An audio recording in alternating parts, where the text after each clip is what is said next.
اعوذ باللہ من الشیطان الرجیم بسم اللہ الرحمن الرحیم۔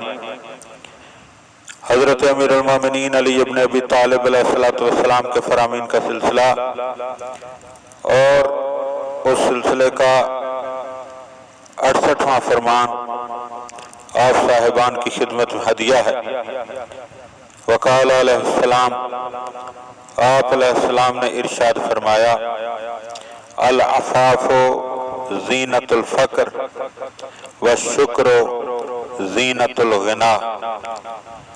عفت و پاک دامنی فقیری کا زیور ہے اور شکر دولت مندی کی زینت ہے۔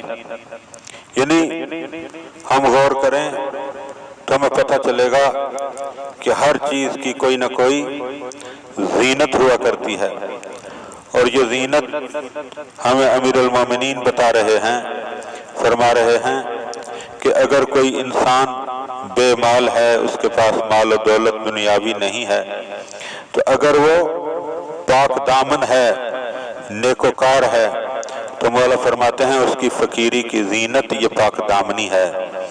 اور اگر کوئی کسی بندے کو اللہ نے اپنی مہربانی سے دولت و ثروت مندی سے نوازا ہوا ہے، تو اگر دیکھا جائے تو اس کی دولت مندی کی جو زینت ہے وہ شکر خدا بندی ہے، یعنی نعمتوں پر شکر کرنا ہے۔ اس کا مطلب ہے کہ جو دولت مند ہوگا اللہ کا پسندیدہ تب ہوگا جب وہ شکر گزار ہوگا، اور اگر کوئی فقیر ہے تو اللہ کی ذات کا پسندیدہ تب ہوگا اگر وہ پاک دامن ہے۔ دعا ہے کہ خداوند عالم ہم ان باتوں کو سمجھنے اور ان پر عمل کرنے کی توفیق عطا فرمائے۔